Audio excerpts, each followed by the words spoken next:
welcome along to this presentation of the HR Trends for 2022 from Talentsoft, a Seged company. My name is Joe. This is Neely. How are you today, Neely? I'm great. Thank you, Joe. Brilliant. And today we're talking about the first of our HR trends, Neely. It is Realign. And to do that, we have a very special guest. Her name is Rebecca Wettemann of Valoir, the analyst firm Valoir. And so just want to welcome you onto the program. How are you, Rebecca? Thanks, Joe. It's great to be here. I'm fantastic. How are you? Good. Thank you so much for your time. And today, Neely, the big theme and the big trend that we're going to be tackling is this word that we've labeled realign. The kind of tagline we've added to that is 2022 is a year for new mindsets and approaches. Absolutely, Joe. That's a tagline that we had, and that's also the theme that we are going to talk about today with Rebecca. Can't wait to get started. But before we do that, though, Rebecca, for those among our listeners, our viewers that might not know you yet, could you briefly tell us who you are and what you do? Sure. I'm Rebecca Wettemann, and this is Patrick. We're both analysts at Valoir, a research analyst firm focused on the value of people in technology with a focus on employee experience and customer experience. So we help both vendors and users of technology understand how to make the most value of technology in their environment. And obviously, a lot of that has to do with adoption and human factors. Brilliant. Forgot to mention that you are joined by Patrick today, very special guest. We're excited to have you on the podcast and on the video today, Patrick, as well. Yeah, junior analyst, I can see that. Amazing. Thank you. He just looks intelligent. Look at him. Wow. If you are listening into the audio only, there's a dog. It's a dog. Yeah. The cutest dog ever, and I think he's even having a matching outfit as well, or like a bit of a bow tie-ish thing, right? Mm-hmm. You should check out the video if you're listening to the podcast. Please do go check out the video. Amazing. All right, back to business, or back to the HR trends. Back to business, Rebecca. Today's episode is all about the HR trends. We mentioned we're talking about this umbrella term realign, but wanted to open it up first and just have your opinion about what the biggest trend is for next year. Well, realign is a great word because there's so much realignment going on right now as we think about how work has changed in the past 2 years. I think the biggest area that we see changing is the area of learning. The LMS is dead. It's now time to think more broadly about learning experiences, about what that means, and about mentoring and coaching, how even peer-to-peer mentoring can be a really important asset in building both employee engagement and skills and talent. Brilliant first insights there. Yeah, first insights, and they're actually coming in, Yeah. The LMS is dead, and also very interesting, and I love what you said, Rebecca, about mentoring, and especially peer-to-peer mentoring. We talked about that earlier today as well, and Joe and I are both big believers in that. But what we did also feel is that this might not yet be something that's been widely adopted. Any ideas on how organizations can get started with that? Neely, I think we tend to want to boil the ocean and think big, but I think it's easier to take a step back and simplify, right? So rather than thinking about succession planning, we should be thinking about success planning for everyone. And that can be as simple as identifying the top skills for key roles and the right mentors, the right coaches to help employees get there. In so many cases in the past, coaching and mentoring has only applied to the top level of talent. Now with technology and reaching outside the organization, we can really offer that kind of mentor-led skills building at a much broader level. And that's super important as we think about engaging the entire workforce. Now, Rebecca, I guess behind this word realign, in my mind, we have the sense of there's a bunch of practices that potentially are outdated today, and there's a need to bring new alignment, to the reality of between the practice and the reality of what's today. So you mentioned there learning. Is there any other areas where you think this term realign between maybe what's being done today and the reality of what needs to be done could meet, I guess? I think the other thing where there's still really an opportunity is in adopting analytics to really understand the workforce. In our recent digital transformation study, we found that fewer than 20% of companies have real-time analytics or near real-time modern analytics in place to really understand employee performance and employee skills. And that's an area where taking a data-driven approach, particularly when we have, for many cases, a hybrid or work-for-home environment, can be super helpful. Is that surprising to you that only 20% have that? I mean, that seems very few to me. It's conceptually surprising, but I think practically been a challenge. HR has been asked to do so much in the past 2 years in terms of gathering new data on critical workforce issues. The actual ability to use that data in a proactive way, to take a step back and think more proactively about a broader training and skilling and engagement is something that HR has not had a lot of time to work on the past 2 years. Yeah, and then, I mean, I don't want to be the pessimist here, but I'm not sure if they will have a lot more time on their hands anytime soon, because it feels to me as a lot of organizations are still pretty much all eyes on HR to see how they are going to tackle the things that are being thrown at them right now, right? Or is that just me? Certainly all eyes are on HR, Neely, but I think we're also seeing a lot more employee-led efforts where HR can enable and empower instead of being responsible. Right? So rather than the sort of HR push model, the employee pull model, where I give employees the tools and technologies they need to be able to be more effective, to grow in both their skills and their overall professional development, and take some of the burden off HR so they can focus on the higher level issues. So if we think about employee giving, for example, this is an area that exploded last year. We found 1 in 3 employees started donating to a cause, and 1 in 3 employees started volunteering for some new cause in the past 2 years. So when we think about that, the technologies that are there to enable things like employee resource groups, for them to be able to organize and share with like-minded peers, employee volunteering is a great way we've seen for skills development too. So there's a great example where I can put technology in place that enables those employees to help themselves. And I think we'll see that in learning and training too, in mentoring, particularly as employees look to outside networks, not necessarily HR produced training or provided training to gain those valuable skills.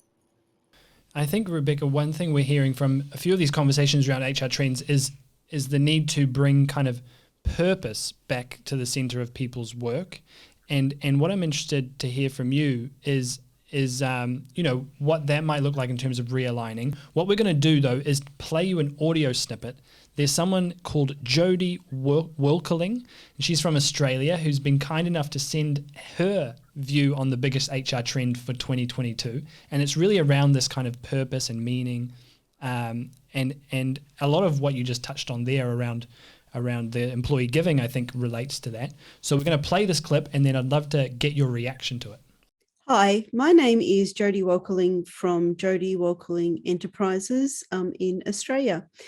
And I think the biggest HR trend for 2022 is that employees are looking for more depth, meaning and balance from their work, and are more likely to leave if they feel that their needs are not being met.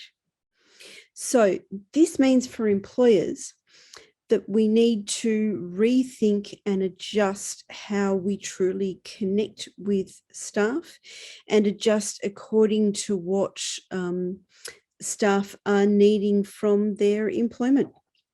Rebecca, we just listened to this audio snippet from Jodie. What are your thoughts on this? Employee engagement is such a hot topic right now, but it's really about rethinking that overall employee experience. So as Jodie mentions, thinking about how I engage employees different ways. We think about employee philanthropy and volunteering. Having organizations that support that is a key way to do that beyond the money. Providing access to coaching and mentoring for employees at all levels is a key way to do that as well. What could those, because mentorship is really interesting, and in a sense, there's a sense that not that many companies are really leaning into how valuable this could be, mentorship. Is that correct, or is that just my kind of assumption? I think you're right. I think we're still early days on this. What we are seeing is some really interesting technologies in these areas, but also employees starting to say, the best way I learn may not necessarily be in a classroom. Certainly, we've seen that in the past 2 years, but our recent survey of employees found that peer-to-peer learning was one of the top ways that they gained skills and developed in their careers. So it's important that we note the need for collaboration, but also the need to identify what are those opportunities for peer-to-peer mentoring. Mm. Absolutely. I really want to go back one more time to what you said earlier, Rebecca, because I thought it was very interesting about, I think, employee pulled initiatives or employee-led initiatives. I don't remember. Yeah, something around that. I thought that was super interesting. Is this something then that you have seen happening? And can you give maybe an example of that? Sure. Well, if we take a look at, for example, what Deluxe Corporation, they're a manufacturer of checks here in North America, business checks like for a bank account. And they deployed technology to really enable their employee resource groups. So their leaders in different community service areas are now able to go online with an HR managed portal, share their content and information, market their causes to their fellow employees. And really, they've been able to build up that network of like-minded employees volunteering as part of their overall work function. The company also matches volunteer hours for dollars from their nonprofit foundation. So it's a great way for employees to feel like they're engaged and involved, that the company is engaged in the causes that they're concerned about, and also give those internal leaders a platform. They're using Salesforce Philanthropy Cloud, giving those internal users a platform to be able to share and promote their causes. I sense that would be really valuable in terms of being able to bring your whole self to work and getting a sense of, okay, I can actually bring what I'm passionate about even outside of work and build connections with people at my organization who are also passionate about that. And it just adds a sense of, a sense of humanness and a sense of belonging to all those relationships. We're seeing have very interesting impacts on training as well, Joe. So, for example, employees volunteering for causes, perhaps in communities of color, where they can learn more about diversity, equity, and inclusion, has been a key way that HR leaders have thought about how do we make volunteering not just a team building activity, but one that can be a real growth opportunity as well. Super interesting. That is interesting. Because oftentimes it's just this added thing where it's like, let's do something in the community where it's like, that's a nice to have, let's tick that box. But if it can also contribute to training and learning, that's amazing. Yeah. Oh, I love that. And this is actually, we touched on it a little bit, but we were wondering as well, Rebecca. So obviously, pandemic has shed light on, as we're talking about realigning today, but the pandemic has shed a light on the misalignment often between purpose and meaning at work. Again, really curious to know what your thoughts are on this. Yeah, I think we've all heard about the Great Resignation, and a lot of it is not about money. It's about purpose.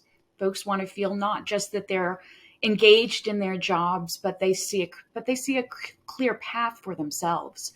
And I think that's where we see more and more focus, again, less on succession, more on success, and helping individual employees be able to see what their future looks like at the company, not just the present. Sure. One thing we're interested to talk about, Rebecca, is this sense of physical office spaces, because that's something in probably the last year and a half, 2 years, that's really changed. Companies taking big leases on huge office spaces who are now having to rethink and potentially realign their strategies around that when it comes to HR. As kind of hybrid work has risen and come to dominate, keeping those huge office spaces doesn't so much make sense. What do you think? Can you just talk us through what you think will happen in this area, in your view? Like how are companies going to start treating those kinds of office space thinking? I think we're going to see a lot more hoteling in the office world. We'll see a lot more need for scheduling. So how do I make sure that I'm going to be in the office when team members or maybe just people that I want to network with are going to be there? I think we will see some return to business travel, but not like we were before, not certainly in 2022. And I think we'll see more and more companies look at how do I take a more data-driven approach to thinking about how the office works? How do I create visibility so everyone knows when they can connect with other folks online? And how do I make sure that I have an equitable office arrangement for those who may be working from home or those in a higher hybrid environment? Management by walking around is tougher when only half of the team is there. So I want to be able to make sure that I have the technology and the tools in place to ensure that everybody has an equal playing opportunity. And I'm just wondering, if possible, could you paint us a picture of what a data-driven approach to that might look like? What might that lead, using data, what might that lead you towards, if that makes sense? Well, certainly having presence awareness and scheduling tools so that people know when their managers are going to be in the office so that managers can schedule teams transparently. If I always want to take Fridays off, my manager may not want me to do that. But if there's a legitimate reason for it, then we can work that into a schedule. So it starts with sort of scheduling and presence understanding, and then really goes further to understanding employee wellness. Well-being is another big area that we need to talk about. And as we think about alignment, not to be too literal, for those employees who continue to work from home, we need to be focusing on the ergonomics of work as well. So true. Yeah. I don't think I'm the only one who's sometimes been on my couch on my laptop and hunched over, It's not good. No, it's not good. No. Especially not if you're doing it for a long period. Long time, yeah.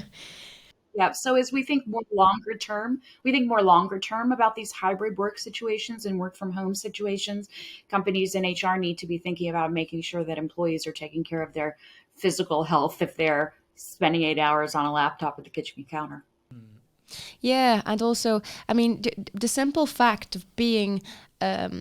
of sitting down for 8 hours, whether it's on a sofa or whether it's on at your kitchen table or whether it's in an office, it's never good for your health, is it? But that's something that becomes even more difficult, I think, to be aware of as an employer if the people in your organization are most of the time working from home. So this requires, again, a sort of realignment. Yes. And we need to rethink that element as well if we want to make sure that everybody stays healthy. It's a very practical thing, but it needs saying. Yeah.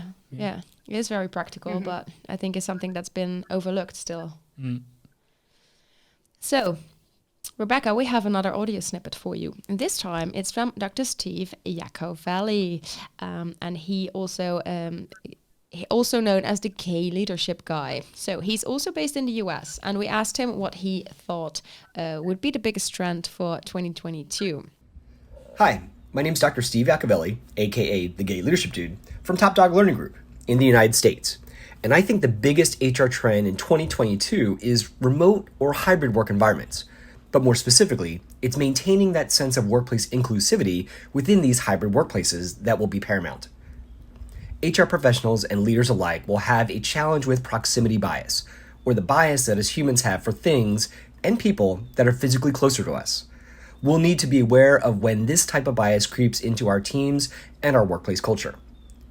Are physically closer team members getting better projects, more accolades, more raises and movement? Are remote team members feeling alone, disenfranchised, neglected? Hybrid workplaces are here to stay, and our challenge as a profession is to support them and the people working in them to make them as successful as they can be. So, Rebecca, how would you react to these insights from Steve? Yeah, proximity bias is a real thing. And managers need to be thinking about that as they think about how they communicate and schedule and spend face time with employees. That does not mean we need an hour-long Zoom meeting every day.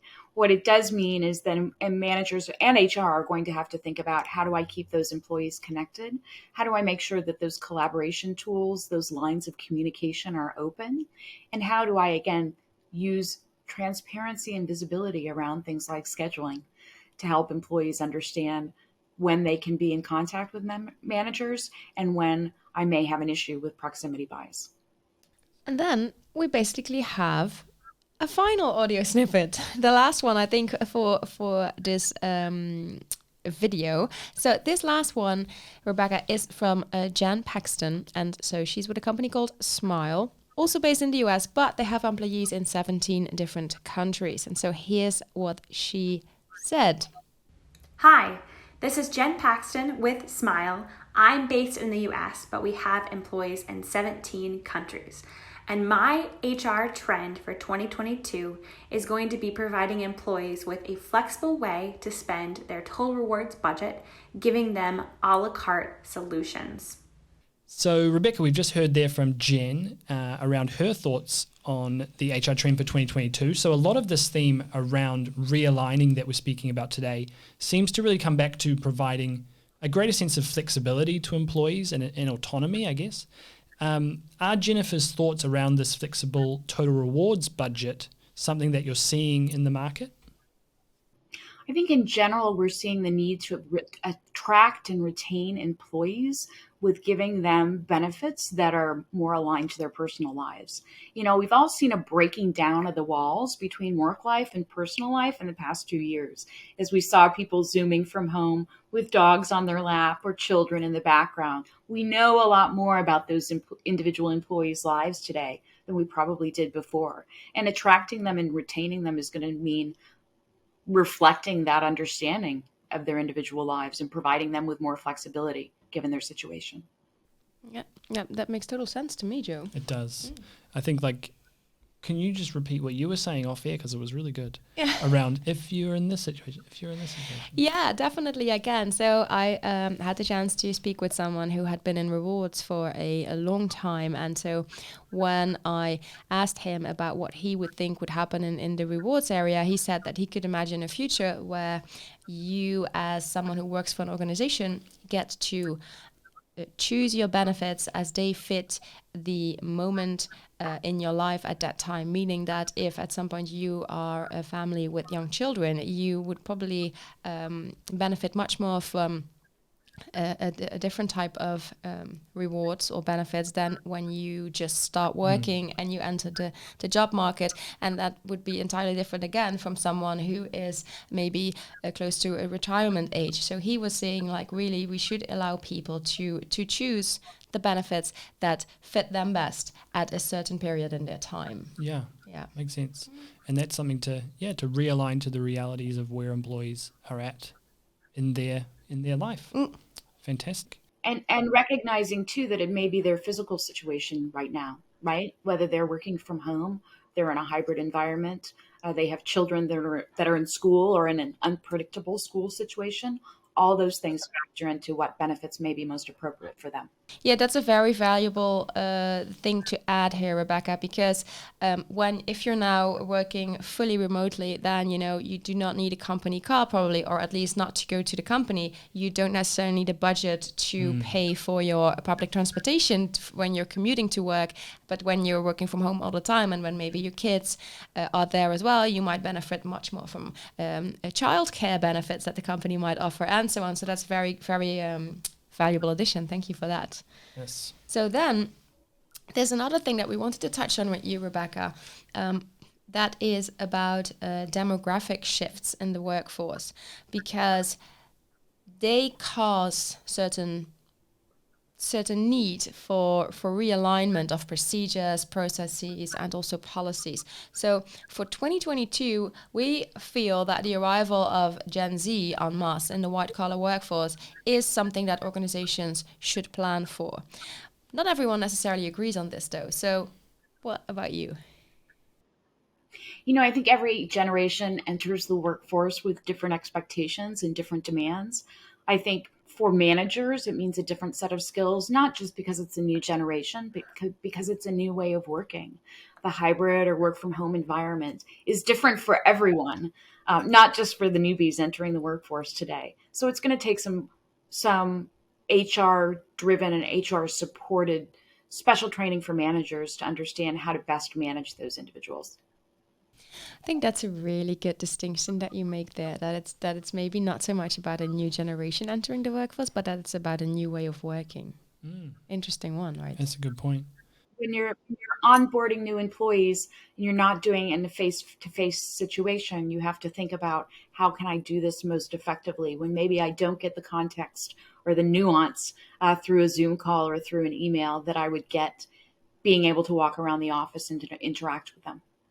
And that's true for everyone, Gen X or otherwise. Totally. Now, yeah, further, beyond what generation they're part of, just the challenges around onboarding people remotely is huge. I mean, regardless of how they see the world and what kind of person they are, I mean, that's a challenge in itself. Do you have any, Yep. Can we go further on that in terms of like that sort of, people have been doing that all year, I guess, in 2021, trying to hire and onboard people remotely. What's your sense of how that's been going? Have you heard any horror stories or any great examples of someone's doing it really well? I think it comes down to management, and it's a question of, do I have the technologies in place to enable, but the manager that can do the job? And a lot of that is understanding which channel is the right context for communication and collaboration, right? Is Zoom the right tool? In a lot of cases, no. It may be better to put things in writing, to have asynchronous communication, to have text-based communication so people can see things in a structured way. And it really comes down to managers thinking about, what are the hard or soft skills or learning I'm trying to impart here? And what is the best channel to approach that? Yeah.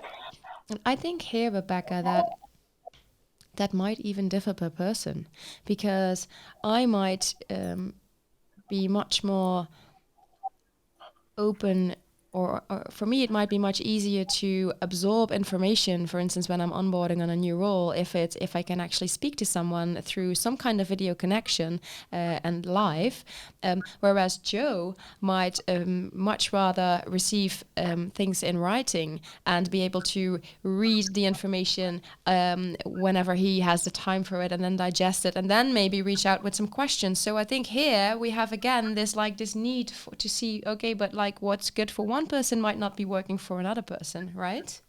Yeah, absolutely. And what we've seen in our employee survey is around peer-to-peer mentoring, how that's helpful, but also things like videos. For some job seekers or some people getting jobs today, learning things through asynchronous video is a very effective form of learning and training for them. So we have to think about what skills are we trying to impart, but then giving the learner enough different channels to be able to access that knowledge in the way that's going to be most effective for them. Yeah. This is giving me a little bit of hope, both because I'm one of those people who firmly believes in that saying, this meeting could have been an email. So I'm believing that in 2022, that's the year that more meetings become emails or become other things. Yeah. Okay. That's a great aspiration. I love it. Yes. Cool. Well, we have just a final question for you, Rebecca, and it's something we like to do at the end just to try to wrap all of this great information up. We've jumped across so many different topics here around realigning. We've talked about, demographics, physical office spaces, purpose, and we've jumped all around.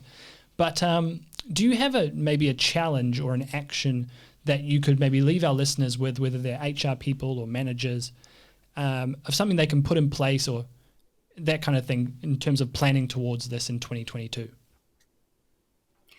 I think it's really about, what we talked about in terms of not succession planning, but success planning. Identifying those key skills that employees, particularly new job enterers, need, helping them understand the resources available to them to learn those skills, and then having those mentoring opportunities in place so that people not just learn the skills, but get more connected at work. Fantastic. Beautiful. Amazing. Any last thoughts from you, Neely? No.